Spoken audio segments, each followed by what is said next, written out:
Hello दोस्तों, स्वागत है आप सभी का यूपीएससी के इस मंच पर। और आज हम लोग हाजिर हैं आपके लिए GS2 के काफ़ी इम्पोर्टेंट सेक्शन को लेकर के, जो कि जैसा कि आप सभी को पता है कि हमारी एक सीरीज़ चल रही है मोस्ट एक्सपेक्टेड थीम्स। किस चीज़ के लिए? यूपीएससी CSM मेंस 2020 और यूपी PCS का जो मेंस 2020। इस सीरीज़ का नाम जैसा कि आप सभी को पता है मेंस पर प्रहार या फिर प्रहार ऑन मेंस। तो चलिए ज़्यादा देर न करते हुए आज हम डिस्कस कर रहे हैं GS2 के।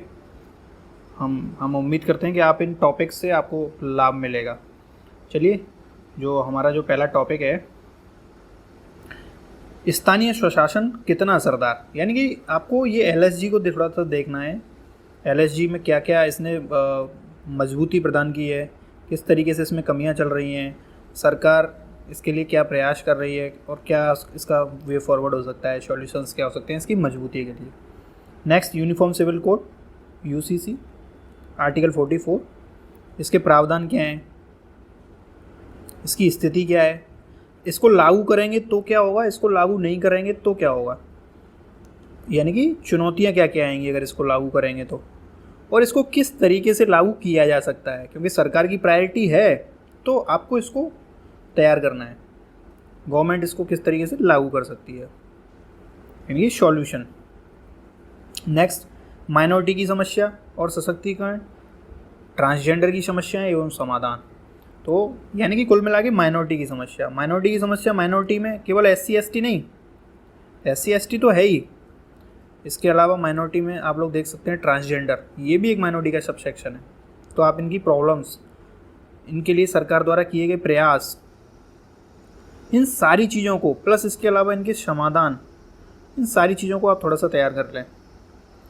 उम्मीद है कि आप लोग कर रहे होंगे और कर चुके भी होंगे, लेकिन फिर भी एक डायरेक्शन आपको इससे मिलने वाली है। और जो लोग नहीं कर, जिन्होंने कुछ भी नहीं किया है, वो इन टॉपिक्स को एक बार ज़रूर देख लें। नेक्स्ट, CBI तथा अन्य जांच एजेंसियों के लिए एक अम्ब्रेला ऑर्गेनाइजेशन, एक छाता संस्था की ज़रूरत। जैसा कि आप सभी को पता है कि CBI जैसी जो हमारी जांच एजेंसी हैं, उनके लिए हमें एक नई अम्ब्रेला ऑर्गेनाइजेशन की ज़रूरत है। क्यों है? क्योंकि सरकार इनके सारे पर ये संस्थाएं काम करती हैं। तो छाता संस्था की ज़रूरत क्यों है, आखिर इसके कारण क्यों है, फिर इसमें चुनौतियां क्या क्या आएंगी, और अगर इसका हम गठन कर देंगे तो हमें किन बातों पर ध्यान देना होगा, वो सारी चीज़ें आप इसमें तैयार कर लीजिए। नेक्स्ट, संघवाद, सहयोगी संघवाद, वित्तीय सहयोगी संघवाद और झगड़ालू संघवाद, यानी कि जो भारत का संघवाद है वो किन किन अवस्था से गुजरा है। पहले केवल संघवाद था, फिर वो सहयोगी संघवाद हुआ, फिर वित्तीय सहयोगी संघवाद साथ साथ चलता रहा, और इसके बाद आज इंडिया में स्थिति आ गई है कि ये झगड़ालू संघवाद की ओर बढ़ रहा है। झगड़ालू संघवाद को आप देखेंगे किस तरीके से बंगाल का जो और राज्य केंद्र गवर्नमेंट ऑफ इंडिया के साथ डिस्प्यूट है, यानी कि कुल मिला के आप लोग इसको तैयार करिए किस तरीके से कौन कौन से इशू हैं जो झगड़ालू संघवाद को बढ़ावा दे रहे हैं, क्या क्या इशू हैं, किस तरीके से ये संघवाद सेव हुआ है, ये तो आप इसको तैयार कर लीजिए। तो देखिए, नेक्स्ट, भारत में NRI की भूमिका, NRI की स्थिति क्या है, कितने NRI भारत के बाहर किन किन देशों में रह रहे हैं, प्लस उनका महत्व क्या है। महत्व के अलावा हम लोग बात करें तो आखिर वो किन चुनौतियों का सामना कर रहे हैं, चुनौतियों के सामना करने के साथ साथ उनकी क्या क्या मांगें हैं, सरकार उनके लिए क्या कर रही है, और वे फॉरवर्ड क्या है। तो इस तरीके से आप इस टॉपिक को तैयार कर लीजिए। वही टॉपिक तैयार करने का तो यही तरीका है, महत्व, चुनौतियाँ, उसकी डिमांड्स, गवर्नमेंट के प्रयास और समाधान, इसी डायमेंशन से आप सारे टॉपिकों को कवर करिए। नेक्स्ट, RTI और समग्र शिक्षा सुधार, यानी कि RTI ने किस तरीके से शिक्षा को सुधारा है और किस तरीके से समग्र शिक्षा की ज़रूरत है, उसका महत्व क्या है, क्या है शिक्षा की स्थिति है वर्तमान में। फिर इसके अलावा शिक्षा वाणिज्यीकरण की ओर, यानी कि शिक्षा का कॉमर्शलाइजेशन किस तरीके से हो रहा है, तो आप इसको देखिए थोड़ा शिक्षा पर।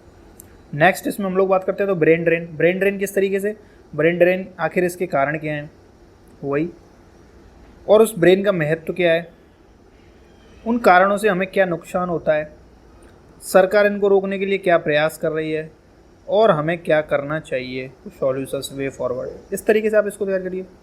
आखिर भारतीयों को नोबल क्यों नहीं, तो आप इसको देखिए, मूल रूप से जो भारतीय हैं वो लोग इंडिया में रिसर्च करके नोबल नहीं ले पाते हैं, लेकिन जब वो विदेश चले जाते हैं तो उन्हें नोबल मिल जाते हैं। इसके बहुत सारी लंबी लिस्ट है, तो आप इसको देखिए कि आखिर इसके कारण क्या हैं, क्यों नहीं मिल पा रहे हैं। इंफ्रास्ट्रक्चर लेवल पर अलग अलग तरीके के अन्य कारण हैं, पॉलिटिकल कारण अलग है, सोशल कारण अलग है, एजुकेशन सिस्टम में अलग कमी है, वो तमाम तरीके के कारण आप तैयार कीजिए। इसके अलावा गवर्नमेंट क्या प्रयास कर रही है और वे फॉरवर्ड आप इसका थोड़ा सा समझिए, तैयार रखिए, माल तैयार रखिए पका हुआ, क्योंकि कब आपको इसकी ज़रूरत पड़ जाएगी, चाहे वो निबंध में, चाहे वो आपको जीएस के किसी सेक्शन में, तो आप कह नहीं सकते। नेक्स्ट, आखिर भारतीयों को ओलंपिक में 50 गोल्ड मेडल क्यों नहीं? अब 50 की जगह कुछ भी आ सकता है कि भारत मतलब खेलों में अच्छा प्रदर्शन क्यों नहीं कर पा रहा है, या ओलंपिक में अपेक्षित परिणाम क्यों नहीं प्राप्त हो पा रहे हैं। तो वो सारी चीज़ें वही सेम जो आपने ऊपर पढ़ा, इसी डायमेंशन के साथ इसको तैयार कीजिए। नेक्स्ट, आखिर भारतीय यूनिवर्सिटियाँ टॉप 100 में क्यों नहीं? तो टॉप 100 में या फिर टॉप में क्यों नहीं, या फिर भारतीय यूनिवर्सिटियों की खस्ता हालत। टॉपिक के डायमेंशन अलग अलग हो सकते हैं, लेकिन आखिर में आपको पढ़ना इसी तरीके से है। जब आप इसी तरीके से पढ़ेंगे तो आपको क्वेश्चन भारतीय यूनिवर्सिटियों की आखिर किसी भी स्थिति से पूछ लिया जाए, या भारत की खेलों में किसी भी प्रकार से कोई स्थिति पूछ ली जाए, या साइंस में इंडिया की स्थिति पूछ ली जाए, तो मुझे पूरी उम्मीद है कि आप इस तरीके से आप उस टॉपिक को बहुत आराम से टैकल कर ले जाएंगे। नेक्स्ट, अध्यक्षीय व्यवस्था की ओर भारत, और जो भारत का वर्सेस संसदीय व्यवस्था, तो इनकी तुलना देखिए। क्या भारत को, इनकी तुलना के अलावा क्या भारत को इधर शिफ्ट होना चाहिए? होंगे तो क्या प्रॉब्लम है, नहीं होंगे तो क्या प्रॉब्लम है? जुडिशरी ने क्या बोला है, बेसिक स्ट्रक्चर क्या है, यानी कि मूल ढांचा। तो इन सारी चीज़ों से इसको थोड़ा सा समझने का प्रयास कीजिए। Next, first pass the post system Bharat में कितना कारगर? आपको पता है कि first pass the post system क्या होता है और भारत में कितना कारगर रहा है, कितना कारगर रहा है। इसके अलावा इसमें क्या क्या खामियां हैं वो भी आप देखिए नेगेटिव स्तर पर, और इसमें क्या सुझाव आप अपने स्तर से बताएंगे, वो सारी चीज़ें थोड़ा तैयार कीजिए। नेक्स्ट, पेसा एक्ट है आप, और इसका ट्राइबल इशू, यानी कि ट्राइबल एम्पावरमेंट बोल लीजिए या फिर ट्राइबल इशू बोल लीजिए। तो आप इसको इस तरीके से तैयार कीजिए कि पेसा ने किस तरीके से ट्राइबल्स को मजबूत किया है, या फिर एक अलग से टॉपिक कि ट्राइबल्स वर्तमान में किन किन इशुओं का सामना कर रहे हैं, ट्राइबल्स का महत्व क्या है, ट्राइबल्स की जो लोकल इकोलॉजी है या लोकल जो ट्रेडिशनल नॉलेज है, ट्रेडिशनल नॉलेज जो है उसका आखिर क्या महत्व हो सकता है इंडिया के कंटेक्स्ट में, या उसका यूज़ हम किस तरीके से कर सकते हैं। तो इस तरीके से आप इसको तैयार कर लीजिए। सीए और एनआरसी विवादित है, लेकिन सरकार की प्रायोरिटीज़ में से एक है, तो इसको आप तैयार कीजिए। इसके अलावा आप इसमें से इसके साथ साथ इसको आप शरणार्थियों से कंपेयर करके तैयार कीजिए, क्योंकि मैंने एक टॉपिक आपको बताया भी है कि शरणार्थियों की कानून की ज़रूरत है, क्यों ज़रूरत है, वो सारी चीज़ें, तो उसके हिसाब से आप इसे तैयार कर लीजिए। जनरली आप लोगों ने प्रावधान क्या है, इसमें चुनौतियाँ क्या क्या हैं, वो सारी चीज़ें आपने कर ली होंगी, क्योंकि काफ़ी पुराना भी है, 2019 का है आई थिंक, और असम में तो ये प्रक्रिया बहुत पहले से चल रही है। खैर, नेक्स्ट, महिला आरक्षण बिल तथा महिला राजनीति और महिलाओं की श्रम में भागीदारी, दोनों ही जगह महिलाओं की भागीदारी बहुत कम है, तो इनको कैसे बढ़ावा दिया जा सकता है? अगर इसको महिलाओं की राजनीति को और महिलाओं की श्रम में भागीदारी को अगर हम लोग बढ़ाते हैं, तो किस तरीके से भारत की जीडीपी को लाभ मिल सकता है, या समाज सशक्त हो सकता है? समाज सशक्त हो सकता है तो किस तरीके से देश सशक्त हो सकता है, या राष्ट्र सशक्त हो सकता है? तो वो आप थोड़ा सा तैयार कर लीजिए। देन 2021 कोविड-19 के बाद ग्लोबल ऑर्डर किस तरीके से, जैसे पहला आप सभी को पता है कि पहले जो ग्लोबल ऑर्डर था उसको 1991 से पहले और 1991 के बाद, यानी इससे पहले और 1991 के बाद, अब इसने स्थिति को बदल दिया है। अब इतिहास पढ़ा भी जाएगा आने वाले समय में, या फिर ग्लोबल ऑर्डर जो हम देखेंगे वो कोविड से पहले और कोविड के बाद, ये दो तरह का विश्व हमें दिखेगा। अब ये विश्व किस तरीके का निकल के आ रहा है, वो सारी चीज़ें, उसमें क्या क्या चुनौतियाँ होंगी, किस तरीके से भारत अपने हितों को साधेगा, किस तरीके से भारत को काम करना चाहिए, इसमें चाइना, रशिया जैसे जो देश हैं, या अमेरिका हुआ, तो ये सारी चीज़ें किस तरीके से ग्लोबल ऑर्डर को सेव कर रही हैं। अभी वॉर हुआ यूक्रेन रशिया वाला, तो उन सारी चीज़ों से किस तरह का ग्लोबल ऑर्डर हम लोग तैयार कर रहे हैं, तो वो आपको थोड़ा सा देखना है। नेक्स्ट, अगर हम लोग देखें तो आरपीए और चुनाव सुधार, यानी कि चुनाव सुधार तो वैसे भी ज़्यादा इंपॉर्टेंट है। अब चुनाव सुधार में आप लोग देख सकते हैं किस तरीके से हॉर्स ट्रेडिंग है, ईवीएम और उसकी साख गिर रही है। ये तो हमने एक केस स्टडी भी डिस्कस की हुई है कि किस तरीके से ईवीएम पर आरोप प्रत्यारोपों का दौर चलता रहता है। अब इसी में सब सेक्शन के तौर पर दल बदल कितना प्रभावी, इसको आप तैयार कीजिए कि आखिर इसने क्या किस तरीके से सरकारों को स्थिरता दी है, या फिर सरकारों को अस्थिर किया है। अस्थिर किया है तो कुछ कमियां होंगी, तो कमियां क्या क्या हैं, कमियों के अलावा अब आप इसमें कुछ सॉल्यूशन बताइए। विभिन्न तरह की कमेटियां बनी हैं, उनके आधार पर आप इसको थोड़ा देख लीजिए। नेक्स्ट, इसको आप सरकारी खर्च पर चुनाव क्या कराए जाने चाहिए तो क्या होगा क्या नहीं होगा, कि इसके परिणाम दुष्परिणाम वो आप थोड़ा देखिए। राजनीतिक पार्टियों में लोकतंत्र, इनर डेमोक्रेसी है कि नहीं, आखिर ये किस तरीके से भारत की पॉलिटिक्स में स्वच्छता और डेमोक्रेसी को बढ़ावा दे सकती है, या इंडिया की डेमोक्रेसी को किस तरीके से पार्टियों की इनर डेमोक्रेसी मजबूत कर सकती है, उस डायमेंशन से आप इसको तैयार करने का प्रयास कीजिए। अब इसी में देखिए, अब इनर डेमोक्रेसी नहीं है तो इन्हीं के कहीं ना कहीं ये आपस में लिंकेज हैं। नेक्स्ट जो हमारा टॉपिक है राजनीतिक अपराधीकरण, मॉडल कोड ऑफ कंडक्ट की आखिर ज़रूरत क्यों है, तो या फिर इसको मतलब कानूनी दर्जा दिया जाए कि नहीं दिया जाए, या फिर मॉडल कोड ऑफ कंडक्ट में क्या कमियां हैं, तो अन्य तरह की चीज़ें। यानी कि जो एक टॉपिक जो हमारा है आरपी और चुनाव सुधार, यानी कि अगर मैं इसमें कहूँ चुनाव सुधार, इस चुनाव सुधार से ये सारे के सारे कहीं ना कहीं लिंक हैं। तो आपको इस टॉपिक को बहुत अच्छे से तैयार कर लेना है, आपको 100% यहाँ से क्वेश्चन मिलने वाला है। तो नेक्स्ट अगर हम लोग चलते हैं तो देखिए GS2 का ही सबसेक्शन इंटरनेशनल रिलेशन। अब इंटरनेशनल रिलेशन में पहला टॉपिक UN सुधार। आखिर सुधार की ज़रूरत क्यों है, सुधार होना है तो क्यों होना है, कैसे होना है, कैसे होगा तो फिर इसकी प्रोसेस हम इसमें जानेंगे कि किस तरीके से सुधार होगा, और फिर क्या होना है, और फिर वर्तमान में देशों की अंतर्राष्ट्रीय स्तर पर क्या स्थिति है, वो क्या इसके पक्ष में विपक्ष में, और भारत, क्योंकि IR में आपको हर जगह भारत को लाना पड़ेगा कि भारत आखिर क्या सोचता है, भारत की स्थिति क्या है। तो इस तरीके से आप इसको तैयार कर लीजिए। USA का बदलता रवैया और भारतीय विदेश नीति के संदर्भ में, तो USA की किस तरीके से पॉलिसी फ्लेक्सिबल नहीं है, या फिर कह सकते हैं किस तरीके से अस्थिर विदेश नीति है, अस्थिर विदेश नीति। तो आप इसको देखिए किस तरीके से अस्थिर विदेश नीति है एक तरफ। अब यहाँ टॉपिक तो खैर नहीं हम डिस्कस कर रहे हैं कि, या हम केवल यहाँ पर उसका सार न डिस्कस करके हम केवल एक डायरेक्शन डिस्कस कर रहे हैं कि हमें किस तरीके से हमें इसको तैयार करना चाहिए या फिर करना है। तो आप इसको थोड़ा देखिए कि USA और इंडिया रिलेशन किस तरीके से, पहले मतलब जैसे इंडिया USA रिलेशन की बात करें तो किस तरीके से रिलेशन शून्य से चले, फिर थोड़े बढ़े, फिर डाउन हुए, फिर शून्य की, अब किस तरीके से बढ़ रहे हैं, क्या क्या चुनौतियाँ हैं, वो इस तरीके से आप थोड़ा तैयार कीजिए। अब देखिए बिम्स्टेक को आप थोड़ा देख लीजिए, महत्व चुनौतियाँ। बिम्स्टेक के अलावा आप इसमें देखिए थोड़ा सा नेक्स्ट में कहीं ना कहीं सार्क भी हम लोगों ने डाला हुआ है, तो सार्क को आप देख लीजिए।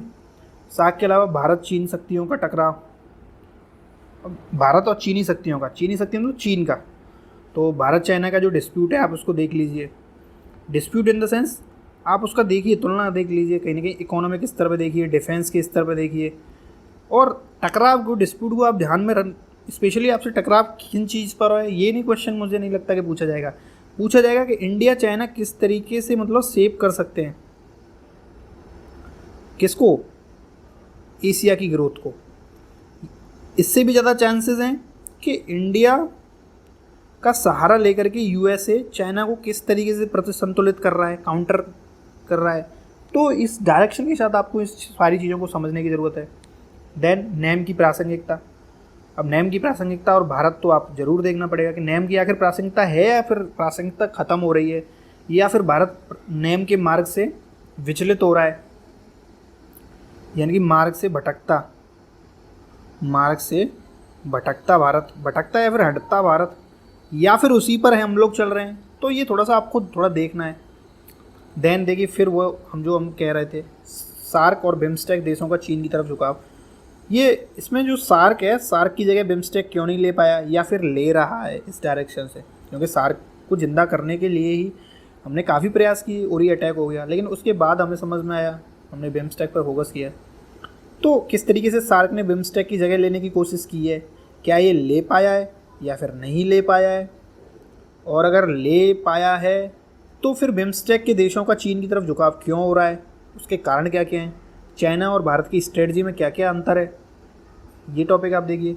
फिर देखिए ब्रिक्स को आप थोड़ा पढ़ लीजिए, ऊपर मैं आपको बता चुका हूँ। देन G20 वेरी इंपॉर्टेंट, क्योंकि G20 का आप सभी को पता है दिसंबर 2022 में भारत पर प्रेसिडेंसी आ जाएगी, भारत अध्यक्ष होगा और वर्ष 2023 तक, नवंबर तक भारत उसके बीच ये सफ़र भारत ही तय करेगा, भारत इसको लीड करेगा। तो भारत के क्या क्या इशू हो सकते हैं, भारत के इशू नहीं, पूरे ग्लोबल वर्ल्ड के इशू को किस तरीके से भारत सेव कर सकता है। तो क्योंकि सारे लोगों की निगाहें भारत पे होंगी, और ग्लोबल वर्ल्ड के इश्यूज़ में भी आप लोग देख सकते हैं दक्षिण के देश, साउथ साउथ कॉपरेशन जो हम लोग बात करते हैं, साउथ साउथ कॉपरेशन, इन सारे देशों का या अफ्रीका के देशों का या गरीब और निचले या फिर गरीब देशों का या अविकसित राष्ट्रों का नेतृत्व तो भारत किस तरीके से यहाँ पे कर सकता है, वो आप देखिए। न्यूक्लियर वेपन्स और निरस्त्रीकरण के प्रयास, कि आखिर इससे क्या क्या खतरा है, क्या क्या निरस्त्रीकरण के प्रयास हुए हैं, देशों की क्या स्थिति है, भारत किस तरफ जाए, भारत किस तरफ है, तो थोड़ा सा ये देख लीजिए। देन इसके बाद नेक्स्ट वेरी इंपॉर्टेंट, भारतीय विदेश नीति और उसके सामने चुनौतियाँ। फिर यहीं पे आप लोग निबंध को थोड़ा सा, जो नेम है, सॉरी नेम, तो नेम को आप थोड़ा सा कहीं ना कहीं इसके साथ कोरिलेट करके पढ़ लीजिए कि आखिर भारतीय विदेश नीति में क्या क्या चुनौतियाँ क्या हैं, चुनौतियों के अलावा भारत की विदेश नीति किस तरफ जा रही है, नेम से हट रही है कि नहीं हट रही है, आखिर विदेशी नीति की सफलताएं क्या क्या हैं, पॉजिटिव, विदेश नीति की कुछ कमियां भी होंगी, तो वो आप थोड़ा सा तैयार कर लीजिए, 2-3 पॉइंट। देन इसके बाद साउथ एशिया एकीकरण, ज़रूरत और चुनौतियाँ। आखिर जो साउथ एशिया का एकीकरण है वो क्यों नहीं हो पा रहा है, क्योंकि आप लोगों को पता है कि जैसे आसियान जैसे देश जो इलाके हैं या फिर यूरोपियन यूनियन है, वहाँ कितना अच्छा एकीकरण है, लेकिन साउथ एशिया में एकीकरण नहीं है। तो नहीं है तो क्यों होना चाहिए, यानी कि इसकी ज़रूरत क्या है, यानी कि इसका महत्व क्या है, एक तरीके से इस महत्व क्या, यानी कि इन द सेंस इसके फ़ायदे क्या होंगे, और होना तो चाहिए लेकिन इसमें चुनौतियाँ आखिर क्या क्या आएंगी। तो इस तरीके से आप इसको थोड़ा देखिए। और फिर भारत को किस तरीके से इसमें प्रयास करना चाहिए, किन देशों का सहयोग लेकर के भारत को साउथ एशिया एकीकरण का प्रयास करना चाहिए। तो इस तरीके से आप इस डायमेंशन को तैयार कीजिए। नेक्स्ट, भारत की सॉफ्ट पावर और हाल के मुद्दे, ये एक टॉपिक है, ये भी आपका विदेश नीति में ही है कि भारत की सॉफ्ट पावर से किस तरीके से मुद्दों को सॉल्व कर रहे हैं, या फिर भारत की जो विदेश नीति में सॉफ्ट पावर का क्या रोल है। तो इस तरीके से आप इसको थोड़ा देख लीजिए। Very very important next topic, अफ्रीकी संसाधनों पर भारत और चीन में होड़। तो आप देख सकते हैं कि किस तरीके से अफ्रीकी के संसाधनों पर एक भारत और एक चाइना दोनों में होड़ लगी हुई है। तो अफ्रीका के साथ संसाधनों का महत्व क्या है और भारत की रणनीति, क्योंकि दोनों देशों की रणनीति में अंतर है, तो भारत की रणनीति क्या है और चाइना की रणनीति क्या है, इन दोनों में अंतर है।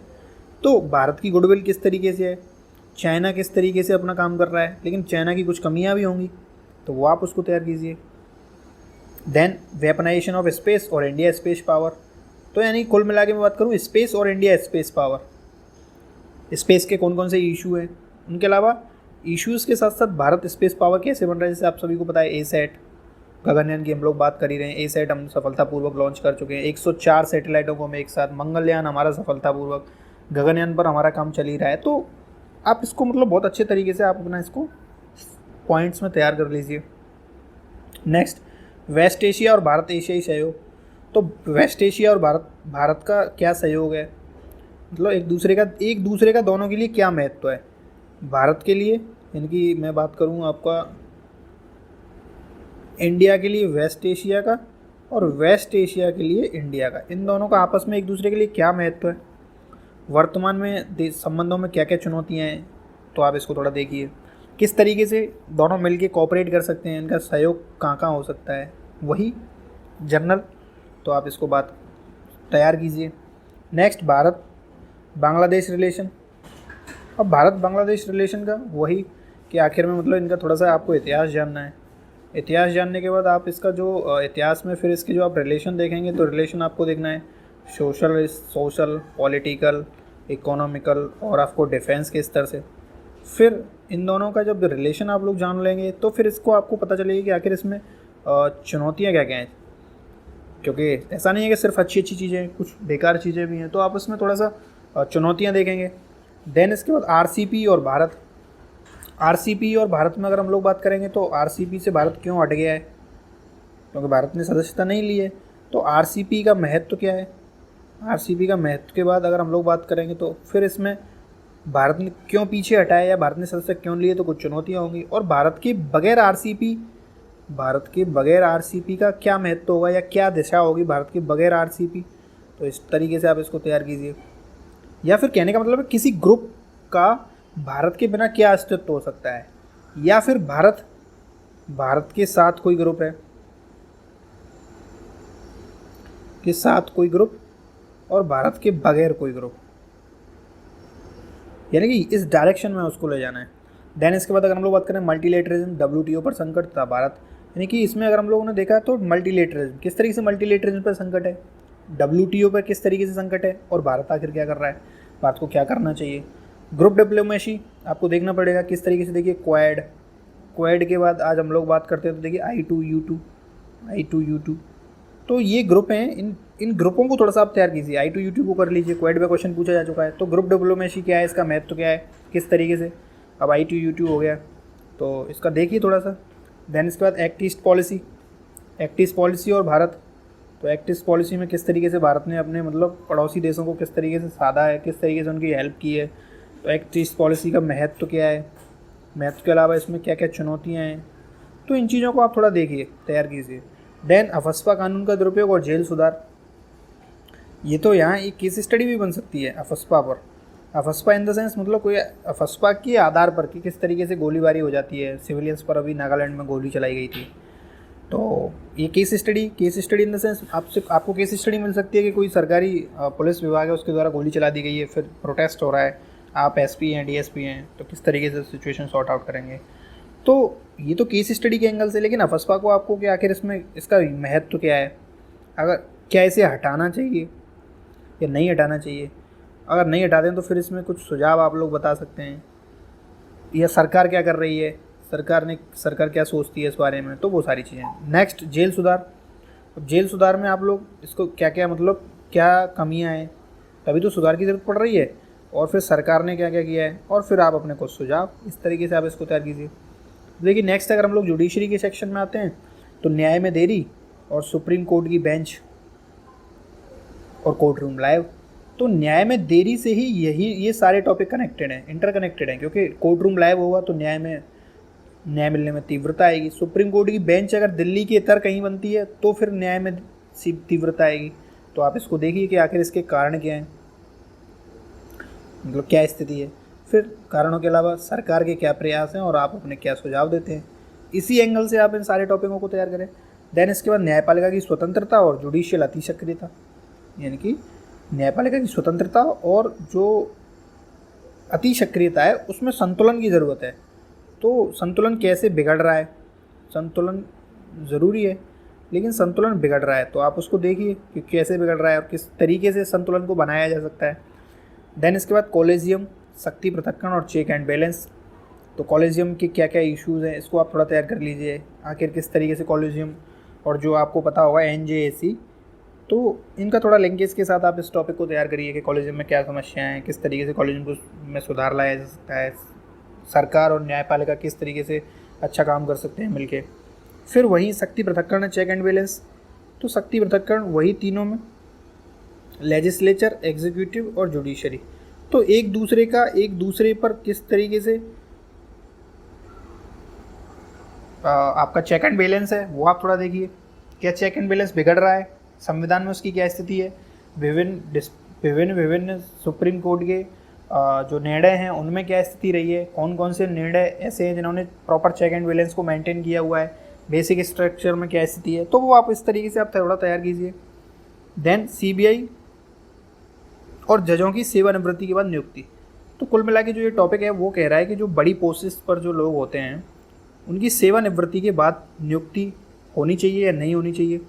जैसे आपने देखा अभी जज जो थे हमारे CJI, उनको राज्यसभा में नॉमिनेटेड कर दिया गया, तो उसके क्या फ़ायदे हैं, क्या नुकसान है, क्या इसका प्रभाव जनता पर पड़ता है, क्या ऐसा होना चाहिए कि नहीं होना चाहिए, तो आप इस तरीके से थोड़ा इसको तैयार कीजिए। देन रिक्यूज़ल ऑफ जजेस के कारण क्या क्या होते हैं, इसकी स्थिति क्या है, क्या किसी जज को रिक्यूज़ल ऑफ जजेस लेना चाहिए या करना चाहिए या नहीं करना चाहिए, और इसके सॉल्यूशन। नेक्स्ट लोक अदालत और ट्रिब्यूनल्स, लोक अदालतों ने किस तरीके से जो न्याय है, न्याय आपके द्वार, क्योंकि लोक अदालत का जो मोटो है वो यही तो है, न्याय आपके द्वार, तो इसको क्या पहुंचाने में कितनी मदद लोक अदालत ने की है, और आखिर इसमें क्या क्या कमियां हैं। वर्तमान में कुछ तो कमियां होंगी लोक अदालत में, वो कमियां सरकार क्या प्रयास कर रही है, और आपके कुछ सुझाव, इस तरीके से आप इसको थोड़ा तैयार कीजिए। वही हाल ट्रिब्यूनल का है, तो ट्रिब्यूनल किस तरीके से जुडिशरी को सपोर्ट कर रहे हैं, फिर ट्रिब्यूनल किस तरीके से पावर अपने हाथों में हथिया रहे हैं, यानी कि कुछ कमियां होंगी ट्रिब्यूनल्स की, सरकार क्या कर रही है, क्योंकि सरकार ने अभी कई सारे ट्रिब्यूनल्स को मर्ज किया है, बहुत सारे ट्रिब्यूनल्स को आप लोगों ने देखा होगा, फिर इसके क्या सॉल्यूशंस हो सकते हैं, सुझाव हो सकते हैं। तो इस तरीके से आप इसको थोड़ा तैयार कीजिए। Next, good governance, citizen charter और कॉर्पोरेट गवर्नेंस, ये आपका जो गवर्नेंस से रिलेटेड है। गवर्नेंस में भी आप गुड गवर्नेंस को थोड़ा देखिए, किस तरीके से गवर्नमेंट गुड गवर्नेंस के लिए इनिशिएटिव ले रही है। सिटीजन चार्टर को आप थोड़ा तैयार कर लीजिए कि इसका महत्व क्या है, कमियां क्या हैं, किस तरीके से इसने काम किया है विभागों में। कॉर्पोरेट गवर्नेंस को आप थोड़ा सा इसकी कुछ केसेस के साथ, कौन कौन से केस कॉर्पोरेट गवर्नेंस को बढ़ावा दे रहे हैं, कौन से नहीं दे रहे हैं। अभी आप लोगों ने देखा होगा कॉर्पोरेट गवर्नेंस में किस तरीके से टाटा का आप एग्जांपल ले सकते हैं। टाटा के अलावा अभी आप लोगों ने कॉर्पोरेट गवर्नेंस में एक एग्जांपल अभी और आपको रिसेंटली याद आ रहा होगा कि एक जो महिला थी वो किसी अपने विभाग का काम पूरा का पूरा या अपनी पूरी की पूरी मुझे याद नहीं है एग्जैक्टली कि वो किस डिपार्टमेंट में थी, लेकिन काफ़ी हाईलाइटेड है। वो किसी एक हिमालय बाबा से या योगी बाबा से पूछ करके अपना निर्णय लेती थी। तो आखिर ये कॉर्पोरेट गवर्नेंस और कॉर्पोरेट गवर्नेंस में ऐसी चीज़ें, तो आप इनको विद एग्जांपल थोड़ा तैयार कर लीजिए। देन इसके बाद हम लोग बात करते हैं भारत के समक्ष चुनौतियाँ। अब चुनौतियों में भी हम लोग बात करते हैं, आपको पता है 2 तरह की चुनौतियाँ, आंतरिक और बाहरी। ये जो टॉपिक है मैं आपको बताना चाहता हूँ कि ये जो टॉपिक है हम लोगों से GS3 में ये मिस हुआ है। GS3 में ये जो टॉपिक है आपका इंटरनल सिक्योरिटी का है। इस इंटरनल सिक्योरिटी के टॉपिक्स को हमने, ये काफ़ी इंपॉर्टेंट हैं जो हमने मिस कर दिए थे, तो मैंने सोचा कि इसे हम यहाँ कवर कर लेते हैं, क्योंकि हमारा जो उद्देश्य है वो टॉपिक को कवर करना है और जो अच्छे टॉपिक्स हैं उनके टॉपिक्स को ध्यान में रखना है ताकि हमसे कोई अच्छा टॉपिक छूटे ना। तो इसलिए हमने ये टॉपिक यहाँ डिस्कस किए। तो चलिए देखिए, भारत के समक्ष चुनौतियों में भी 2 तरह की, एक आंतरिक और एक बाहरी, यानी कि कौन कौन सी आंतरिक स्तर पर चुनौतियाँ हैं और कौन सी बाहरी स्तर पर है, और फिर इनसे भारत किस तरीके से निपट रहा है या फिर इसके प्रभाव क्या है, सरकार इसके लिए क्या प्रयास कर रही है। तो आपके पास लिस्ट होनी चाहिए बाकायदा 2 तरह की चुनौतियों की, आपके पास इंटरनल और एक्सटर्नल, आपके पास पूरी लिस्ट होनी चाहिए। नेक्स्ट, राष्ट्रीय सुरक्षा में कितने सक्षम है। अब हम कितने सक्षम हैं, हमारी क्या स्थिति है, और इसको हम लोगों ने हमने एक टॉपिक पढ़ा था GS3 में, रक्षा का स्वदेशीकरण या फिर रक्षा में आत्मनिर्भरता, इस वाले टॉपिक के साथ हमें इसको लिंक करके हमें अपना तैयार कर लेना है कि आखिर भारत में रक्षा की, अपनी डिफेंस सेक्टर कितना मजबूत है, या फिर हम डिफेंस में हम कितना तैयार हैं, किसके लिए, जो हम लोग बात करते हैं 2.5 या फिर 2. जो हाफ है हमारा डाई फ्रंट युद्ध के लिए, इसके लिए हम कितना तैयार हैं, 2.5 मोर्चे पर युद्ध लड़ने के लिए। नेक्स्ट, उग्रवाद, फिर नक्सलवाद और एक्सट्रीमिज्म। तो इन सारी चीज़ों का लिंकेज क्या है, यानी कि इंटरनेशनल प्रॉब्लम्स के साथ, चाहे वो ड्रग्स की हो या आतंकवाद की हो, तो इन चीज़ों का लिंकेज, इनके कारण, इनके प्रभाव और सरकार के प्रयास, इन चीज़ों को आप तैयार कीजिए। देन इसके बाद बायोलॉजिकल एंड केमिकल टेररिज्म। अब आतंकवाद का हम लोग आतंकवाद पढ़ते हैं, लेकिन आतंकवाद में भी अब एक नया स्टेप आगे आतंकवाद पहुंच रहा है, biological and chemical terrorism. Biological कैसे, बायोलॉजिकल में आप लोग देख सकते हैं ये कोविड पर, अगर हम ऐसा कह नहीं रहे हैं, लेकिन अगर बात करें कि अगर कोविड किसी लैब में बना है, कोरोना अगर चाइना की लैब में बना है, तो ये क्या है, ये बायोलॉजिकल टेररिज्म नहीं है। इस तरीके से आप विद एग्जाम्पल आप इसको तैयार कीजिए कि आखिर इसके कारण क्या हैं, देश क्यों करते हैं ऐसा, फिर करते हैं तो इसके प्रभाव क्या होते हैं, प्रभाव, इसके लिए हमें किस तरीके की तैयारी करने की ज़रूरत है, इंटरनेशनल स्तर पर किस तरीके की कोई संधि है जो इन्हें रोके या इन पर लगाम लगाए, तो आखिर क्या स्थिति है। तो इस तरीके से हम इसे थोड़ा कवर कर सकते हैं। देन इसके बाद तटीय सुरक्षा और बॉर्डर प्रबंधन, वेरी वेरी इंपॉर्टेंट। तटीय सुरक्षा और बॉर्डर प्रबंधन, भाई तटीय सुरक्षा में बात करें तो 2611 है, वो क्या है, वो तटीय सुरक्षा तटीय सुरक्षा में चूक का ही तो उदाहरण है, या फिर उसी के कारण तो इतनी बड़ी घटना हो गई। तो आखिर तटीय सुरक्षा का महत्व, सेम वही बॉर्डर प्रबंधन, उसका महत्व क्या है, उसमें कमियां क्या क्या हैं, किस तरीके से सरकार प्रयास कर रही है और हमें क्या करना चाहिए। तो यही डायरेक्शन आपको इसी टॉपिक में रखनी है। देन इसके बाद इंफॉर्मेशन वारफेयर में और आपका ये रक्षा, और इसके बाद आपकी आंतरिक सुरक्षा, यानी कि इनसे लिंक करके आपको, और आंतरिक सुरक्षा। देखा आपने इंफॉर्मेशन वारफेयर किया है, जैसे आपको पता होगा कि जो आपकी पाकिस्तान की ISI एजेंसी है वो किस तरीके से भारतीय मीडिया, भारतीय जो वीडियोज़ हैं उनको किस तरीके से मैनिपुलेट करती है और उनको फिर सर्कुलेट करती है। आपने कई जवानों की वीडियो देखी होंगी, एक जवान, ये अब जवानों में अगर मैं आपको स्पेशली लेके जाना चाहूँ आप लोग याद करिए, कौन सी स्ट्राइक? Surgical strike. और सर्जिकल स्ट्राइक के अलावा आप लोग थोड़ा सा चलिए बालाकोट। बालाकोट में हमारे एक कमांडर थे, कोई नाम बता सकता है? कमेंट सेक्शन में मुझे नाम बताइए। अभिनंदन। तो जब उनको पकड़ा गया था तो वीडियो एक रिकॉर्ड की गई थी। वो वीडियो रिकॉर्ड करके इस तरीके से मतलब वो शेयर की गई, तो वो ताकि भारतीय रक्षा के मनोबल को डाउन किया जा सके। उसने कितने हद तक मतलब भारतीय सरकार पर प्रेशर क्रिएट कर दिया था, विदेश नीति पर, इंटरनल सुरक्षा भी, मतलब इंटरनल तरीके से विदेश नीति पर बहुत बड़ा प्रेशर क्रिएट हुआ था। वो जो उदाहरण था वो इन्फॉर्मेशन वारफेयर का ही था। तो इस तरीके से आपको कुछ घटनाओं को लेकर के कि आखिर कोई देश या फिर कोई देश की खुफिया एजेंसी इंफॉर्मेशन वारफेयर का यूज़ क्यों करती हैं, इसका महत्व क्या है, किस तरीके से हमें निपटना है, सरकार को क्या करना चाहिए और इसका कुछ वे फॉरवर्ड। तो आप इस तरीके से इन सारे टॉपिक्स को थोड़ा सा तैयार कर लें। मुझे उम्मीद है कि आप लोगों ने ज़्यादातर टॉपिक कर लिए होंगे। अगर नहीं किए हैं तो आप इससे हेल्प ले सकते हैं और आप अपने सारे टॉपिक्स को थोड़ा सा स्ट्रीम कर सकते हैं। तो इस तरीके से मुझे उम्मीद है कि आप अपनी तैयारी को बहुत अच्छे तरीके से धार दे पाएंगे और आप अपना जो CSM मेंस है उसमें आप बहुत अच्छा कर पाएंगे। तो चलिए फिर मिलते हैं GS4 की नेक्स्ट वीडियो में। Thank you very much.